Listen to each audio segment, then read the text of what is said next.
모든 시대에 나타나는 기적이 있습니다. 그게 오늘 제목인데 성경에 수많은 기적이 나오고 있죠.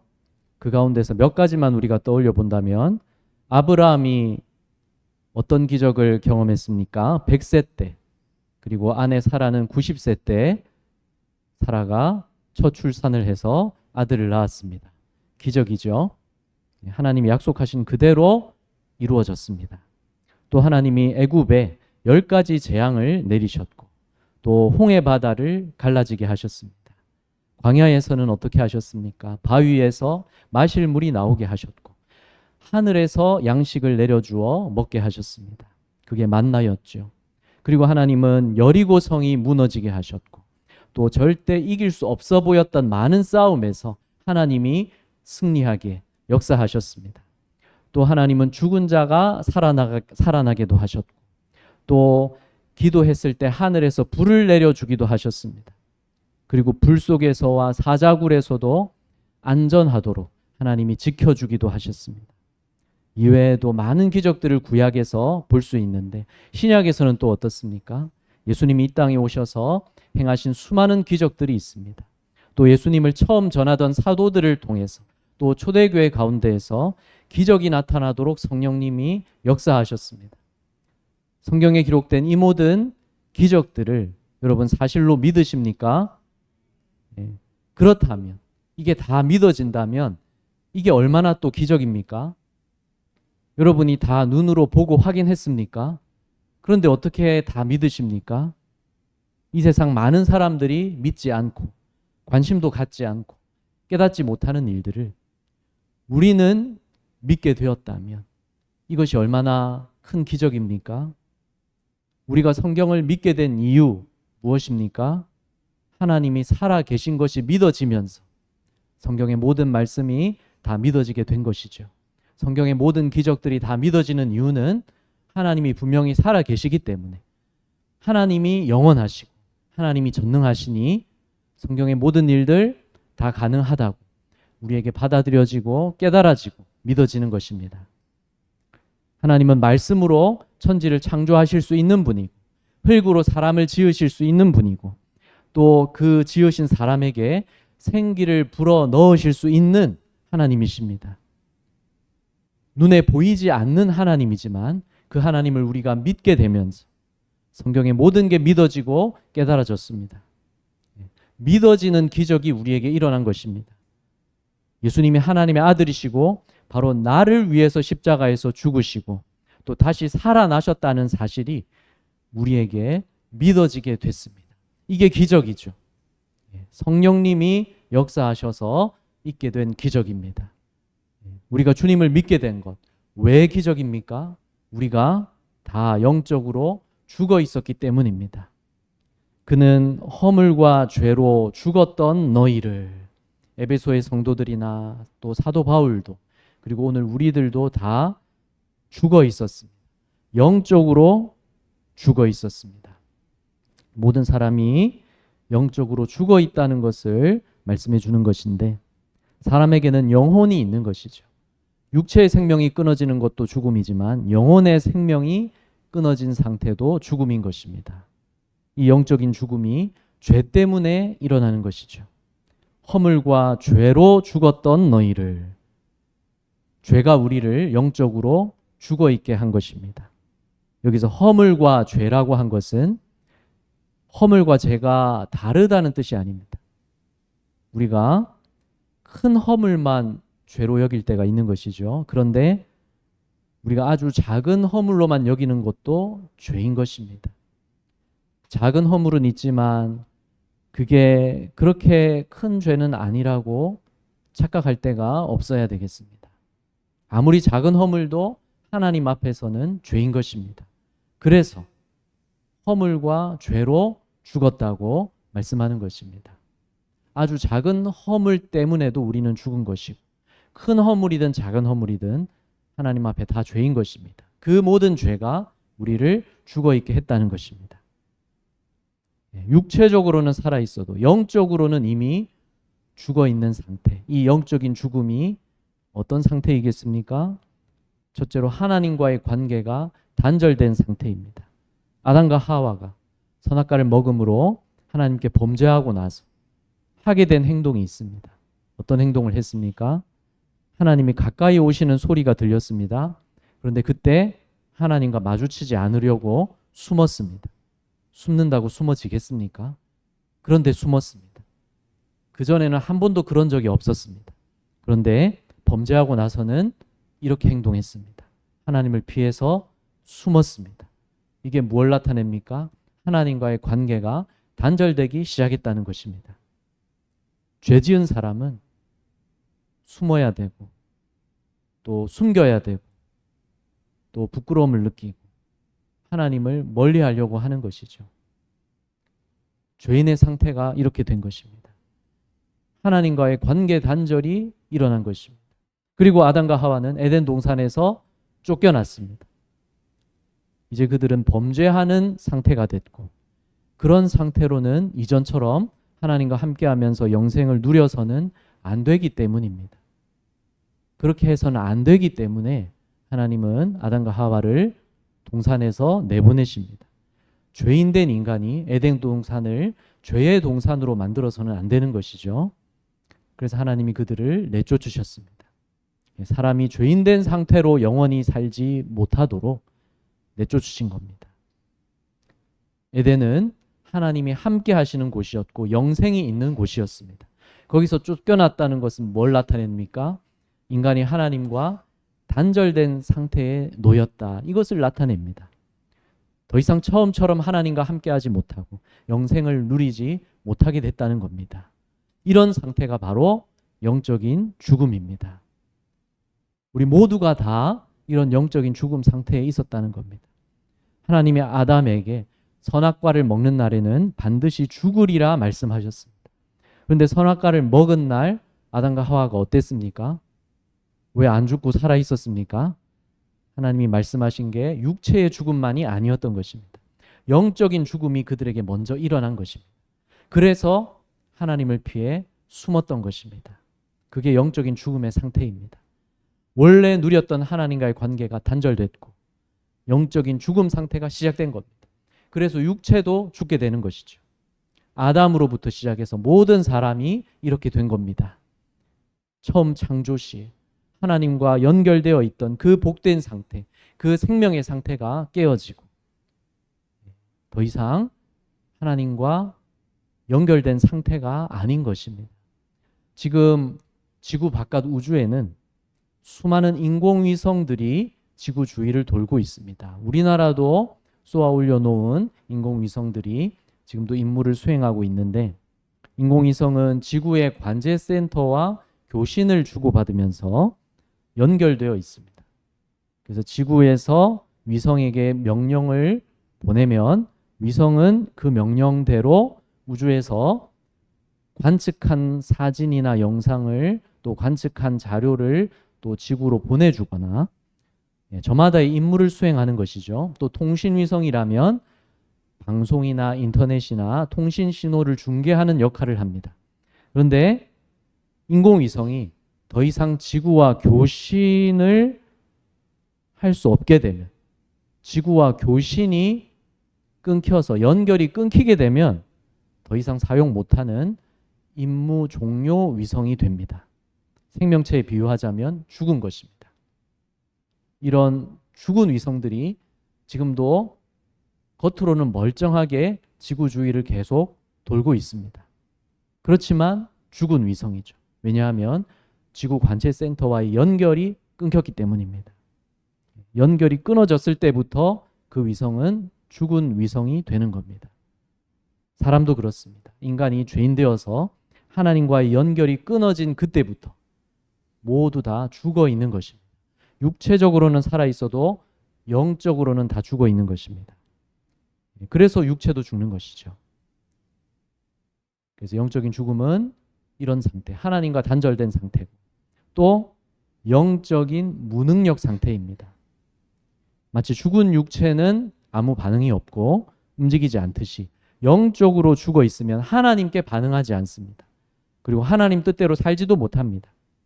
그런데 하나님께 반응하지 않는다는 것이 아무것도 못 느낀다는 뜻은 아닙니다. 모든 사람이 사실 하나님을 충분히 느끼고 있습니다. 느낄 수 있게 모든 만물이 우리에게 펼쳐져 있습니다. 로마서 1장 19절 이는 하나님을 알만한 것이 그들 속에 보임이라. 하나님께서 이를 그들에게 보이셨느니라. 창세로부터 그의 보이지 아니하는 것들 곧 그의 영원하신 능력과 신성이 그가 만드신 만물에 분명히 보여 알려졌나니 그러므로 그들이 핑계하지 못할지니라. 아무도 몰라서 못 믿었다고 핑계댈 수는 없다는 것입니다. 왜냐하면 자연 만물을 통해서 하나님을 충분히 느낄 수 있기 때문입니다. 하나님을 충분히 느낄 수 있게 모든 하늘과 땅과 자연의 모든 것들이 우리 앞에 사람에게 펼쳐져 있습니다. 그 속에서 우리가 살고 있습니다. 그렇지만 하나님께 반응하지는 않는 것이죠. 만물을 지으신 하나님을 깨달으려고는 하지 않는 것입니다. 또 하나님이 계시기를 바라지도 않습니다. 하나님 계시면 내가 더 불편하게 여겨지는 것이죠. 이런 상태가 영적으로 죽은 것입니다. 그런데 자기 자신은 살아있다고 생각하는 것이죠. 아담으로부터 모든 사람이 이 세상 상식을 따라서 살고 있습니다. 그러면서 내가 잘 살아있다 생각합니다. 이성적으로 합리적으로 잘 살고 있다고 생각합니다. 또 양심적으로 도덕적으로 잘 살고 있다고 생각합니다. 그렇지만 하나님 뜻대로 살고 있는 건 아닙니다. 그래서 죄인이고 그래서 영적으로 죽어 있는 상태인 것입니다. 우리도 다 태어날 때는 영적으로 죽어 있었습니다. 모태신앙이라도 태어날 때부터 할렐루야 하면서 태어난 건 아니지 않습니까? 모태신앙이라서 어릴 때부터 자연스럽게 주님을 믿게 된 것도 기적이 일어난 것입니다. 믿는 부모에게서 났어도 다 예수님을 믿는 건 아니지 않습니까? 모태신앙도 어릴 때부터 주님이 만나 주신 것이죠. 영적으로 죽어 있었는데 어릴 때부터 자연스럽게 부모 밑에서 신앙생활 하면서 주님이 만나 주신 겁니다. 그 기적이 일어난 것이죠. 그런가 하면 안 믿고 살다가 한순간에 주님을 만나서 믿게 되는 놀라운 기적도 일어나는 것이죠. 또 그런가 하면 모태신앙도 아니고 한순간에 주님 만난 것도 아닌데 서서히 주님을 만나면서 믿음이 자리 잡은 경우도 있는 것이죠. 이것도 기적이 일어난 것입니다. 또는 형식적인 신앙생활에 머물러 있었거나 또는 어느 정도의 신앙생활에만 만족하고 있었는데 드디어 어느 날 주님을 제대로 만나서 드디어 주님을 깊이 만나서 이제 주님을 만난 자로 살기 시작하는 그러한 기적이 또 일어나는 것입니다. 어떤 경우이든지 어떻게 주님을 만났든지 다 기적입니다. 왜냐하면 우리는 다 영적으로 죽어 있었기 때문입니다. 죽어 있었는데 살아나게 하신 것입니다. 살리시고 만나주시고 그래서 주님을 믿게 하신 것입니다. 그는 허물과 죄로 죽었던 너희를 살리셨도다. 이게 우리에게 일어난 기적입니다. 내가 바로 기적을 경험한 자인 거죠. 여러분 주님을 믿으신다면 다 여러분에게 기적이 일어난 것입니다. 기적이 일어난 자로 사시기 바랍니다. 기적을 경험한 자로 사시기 바랍니다. 어떻게 살아야 되겠습니까? 나에게 기적이 일어났다고 말해주면서 사시기 바랍니다. 나도 영적으로 죽어 있었는데 주님이 만나 주셔서 믿게 되었다고. 이 기적이 일어났다고. 주님이 내게 하신 일 말해주면 됩니다. 허물과 죄로 죽었던 나를 살리셨다고. 이 사실에 놀라시기를 바랍니다. 이 사실에 놀라고 계십니까? 더 놀라시기를 바랍니다. 주님이 하신 일에 놀랄수록 제대로 깨닫고 있는 겁니다. 주님에 대해서 놀랄수록 이해가 되고 있는 겁니다. 말씀을 보면서 놀라지 않는다. 아직 덜 깨달은 겁니다. 말씀을 보면서 놀랄 때 제대로 깨닫기 시작한 겁니다. 십자가 보혈의 은혜를 생각할 때 여러분 놀라십니까? 놀라야 제대로 깨닫고 있는 겁니다. 놀라시기를 바랍니다. 성령님이 더 놀랍게 역사하실 겁니다. 내게 일어난 일을 말해주며 사시고 놀라며 사시고 성령님이 더 놀랍도록 일하실 걸 믿으면서 사시기 바랍니다. 그리고 우리가 더 놀랄 수 있는 것은 하나님이 죽었던 우리를 살려주셨는데 그럼으로써 우리를 무엇에서 벗어나게 해주셨나? 이것을 생각할 때 우리가 더 놀랄 수 있습니다. 하나님이 우리를 마귀의 지배에서 벗어나게 해주셨습니다. 그때 너희는 그 가운데서 행하여, 같이 읽습니다. 이 세상 풍조를 따르고 공중의 권세 잡은 자를 따랐으니 곧 지금 불순종의 아들들 가운데서 역사하는 영이라. 허물과 죄로 죽었던 그때에 우리가 그 가운데서 행했다는 겁니다. 영적으로 죽어있던 그때에 우리가 허물과 죄 가운데서 살았다는 것이죠. 그런데 그때 우리는 이 세상 풍조를 따르고 있었던 겁니다.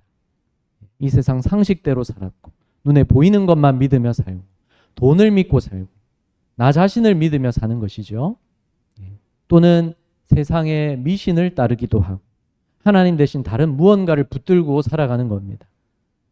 이게 자기 소신대로 사는 것 같지만 그게 아니라 마귀를 따르고 있는 겁니다. 마귀의 영향력 아래 있는 겁니다. 공중의 권세 잡은 자를 따랐으니 바로 마귀를 따랐다는 것이죠. 하나님을 모르고 안 믿고 살 때 마귀를 따르고 있는 겁니다. 왜냐하면 마귀가 공중의 권세 잡은 자이기 때문입니다. 이 공중이라는 것은 여기서는 하늘보다는 아래이고 땅보다는 위를 의미합니다. 말하자면 그런데 무슨 뜻이냐면 하나님의 통치 아래에 마귀도 있는 것이지만 이 세상에 대해서는 마귀가 영향력을 행사할 수가 있다는 것이죠. 그런 위치를 공중이라고 표현한 겁니다. 이러한 공중 권세를 마귀가 잡고 있다는 것인데 이 권세는 마귀가 계속 가지고 있는 권세가 아닙니다. 하나님이 한시적으로 허용하신 권세입니다. 최후 심판 전까지만 마귀가 활동하도록 허용하십니다. 하나님 뜻을 이루시기 위해서 한시적으로 마귀에게 공중 권세를 허용하신 겁니다. 그래서 하나님을 모르고 살 때는 공중 권세 잡은 자, 이 마귀의 영향력 아래에 있을 수밖에 없습니다. 그런 상태에 있는 모든 사람을 또 불순종의 아들들이라 말씀하고 있습니다. 불순종의 아들들. 성경에서 표현하는 방식인데 불순종하는 사람들이란 뜻입니다. 한국 프로야구에서 발이 빠르기로 유명한 선수가 이종범 선수였는데 별명이 바람의 아들. 또 그 아들 이정후 선수도 또 지금 미국 프로야구에서 활약하고 있는데 역시 발이 빨라서 바람의 손자 이렇게 사람들이 부르는데 무슨 뜻입니까? 바람의 아들이라고 할 만큼 빠르다는 뜻이죠. 그래서 불순종의 아들들이라고 할 때는 불순종의 아들이라고 할 만큼 불순종하는 자라는 뜻입니다. 하나님 모르고 불순종하는 사람들에게 마귀가 역사하고 있다는 것이죠. 그래서 하나님 안 믿고 자기 뜻대로 사는 것은 자유롭게 사는 게 아니고 마귀를 따르고 있는 겁니다. 그런데 우리도 결국은 그런 상태였는데 태어날 때는 그런 상태였는데 주님이 우리를 만나 주셔서 마귀를 따르지 않게 건져 주신 것이죠. 마귀의 지배 아래 있지 않도록 벗어나게 해주신 겁니다. 이게 놀라운 은혜이죠. 이런 은혜에 놀라며 사시고 찬양하며 사십시오. 그리고 지금도 공중 권세 잡은 그 마귀의 영향 아래에 있는 많은 사람들 바라보면서 긍휼히 여겨야 되는 것입니다. 때로 주님 믿는 우리를 가까운 사람이 핍박하고 힘들게 하기도 하는 것이죠. 그럴 때에도 우선 긍휼히 여기시기 바랍니다. 그 사람이 나빠서만 그런 게 아닙니다. 마귀의 영향력 아래에 있어서 그렇습니다. 긍휼히 여기시고 주님의 이름으로 그 사람을 위해서 그분을 위해서 기도합시다. 사람과 싸우지 맙시다. 기도와 순종으로 영적인 싸움을 싸웁시다. 결국은 주님만이 그 사람을 변화시키고 구원하실 수 있습니다. 그 사람도 주님을 만나야 되는 것입니다. 주님 만나게 해달라고 기도하십시오. 또 나도 마찬가지입니다. 나도 마귀에게 이끌릴 수 있습니다. 나도 마귀에게 이끌릴 때 있습니다. 그런 행동을 할 때가 있습니다. 그런 말을 할 때가 있습니다.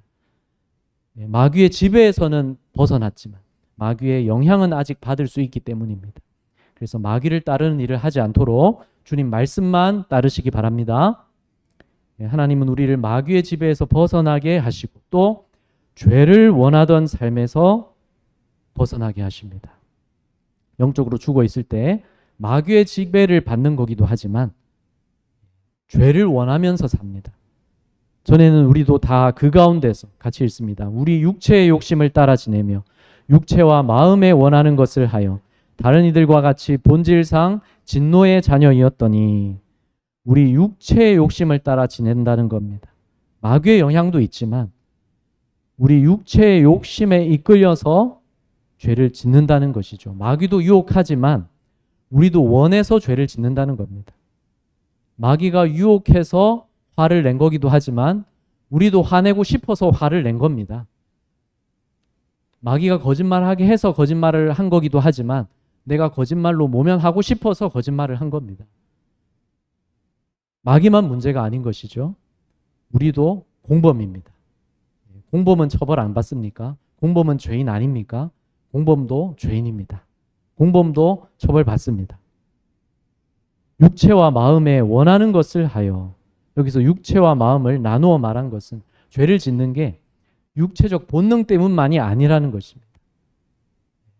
정욕을 품는 거, 육체의 본능에 이끌리는 거기도 하지만 나도 원해서 죄를 짓는 겁니다. 화나는 것도 본능이기도 하지만 나도 원해서 죄를 짓는 거고, 우리 마음으로 원하고 생각하고 선택하고 계획도 하면서 죄를 짓는 겁니다.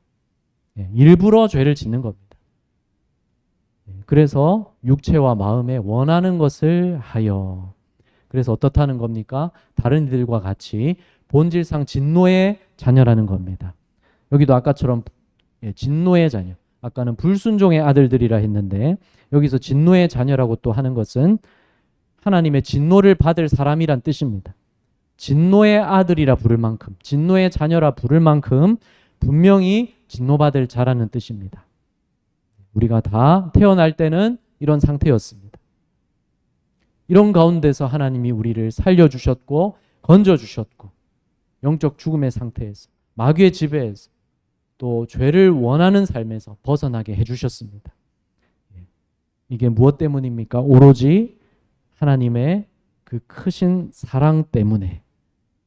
같이 읽습니다. 긍휼이 풍성하신 하나님이 우리를 사랑하신 그 큰 사랑을 인하여 우리를 긍휼히 여기셔서 이 큰 사랑으로 기적을 일으키셨습니다.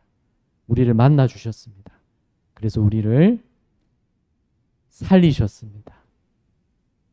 허물로 죽은 우리를 그리스도와 함께 살리셨고, 예수님이 우리 위해 죽으시고 부활하실 때 우리도 살리신 겁니다. 예수님의 부활이 가장 큰 기적입니다. 예수님도 부활이 제일 큰 표적이라고 미리 말씀하셨고, 그 기적이, 다시 살아난 기적이 나에게 일어난 겁니다. 죽어있던 나를 살리신 겁니다.